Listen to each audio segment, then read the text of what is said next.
வாக்கில் மீன ராசியில் இருக்கக்கூடிய ராகு கும்பராசிக்கும், கன்னி ராசியில் இருக்கக்கூடிய கேது சிம்ம ராசிக்கும் பயிற்சி ஆகிறாங்க.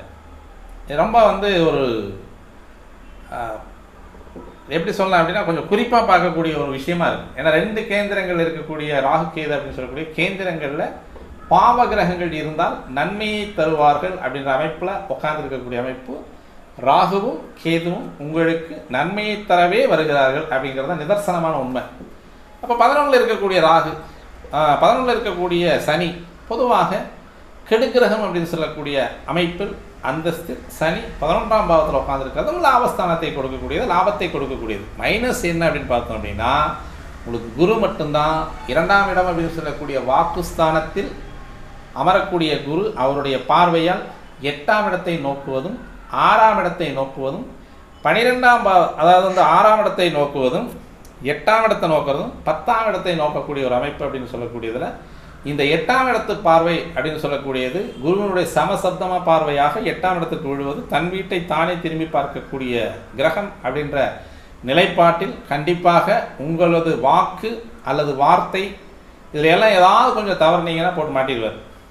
இந்த மற்றவங்களுக்கு வக்காலத்து வாங்கிட்டு போகிறது, ஜாமீன் கையெழுத்து போடுறது, ஒப்புதல் கையெழுத்து போடுறது, அதாவது உயிருக்கு கையெழுத்து போடுறது. சில நேரங்களில் சர்ஜரிக்கு நம்ம ஏதாவது மனிதாபிமான அடிப்படையில் ஹாஸ்பிட்டல் தூக்கிட்டு போயிருப்போம். அங்கே போயிட்டு அவங்களுக்கு சீரியஸாக இருக்கும், டக்குன்னு இவங்க கையெழுத்து போட்டு வருவாங்க. நல்ல காரியம்தான், இதை விட ஒரு புண்ணியமான காரியம் வேறு எதுவுமே கிடையாது. ஏயா ஒருத்தனுக்கு உதவி அவனை ஹாஸ்பிட்டலில் கொண்டு போய் சேர்த்து அவனுக்கு இருக்கக்கூடிய ஒரு பேராபத்தில் நான் கையெழுத்து போடுறது தப்பு அப்படின்னா தப்பு கிடையாது.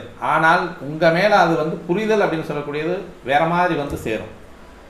அது இந்த நேரத்தில் அந்த மாதிரியான ஒரு கஷ்டமான அதாவது நன்மையை செய்து அதில் தீமையை அனுபவிக்கக்கூடிய ஒரு அமைப்பு அப்படின்னு சொல்லக்கூடிய அமைப்பு இந்த குருவனுடைய அமைப்பு. ஏன்னா குரு நல்ல கிரகம்ல, சுப கிரகம்ல, 2ஆம் இடத்துல உட்காந்துருக்காரு.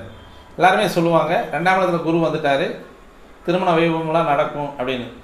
2ஆம் இடம் அப்படின்னு சொல்லக்கூடிய இடத்துல குரு வந்தால் திருமண வைபவம் நடக்காது.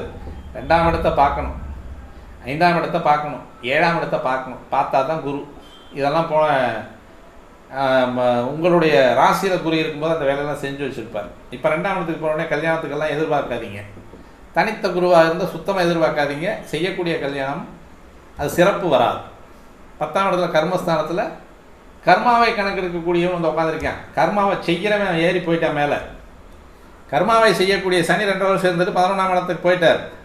கர்மாவை கணக்கெடுக்கக்கூடிய 10ஆம் இடத்துல பொதுவாக 10க்கு ஒரு கிரகம் டிரான்சிட் ஆகி வருது அப்படின்னா ரொம்ப ஜாக்கிரதையாக இருக்கணும்.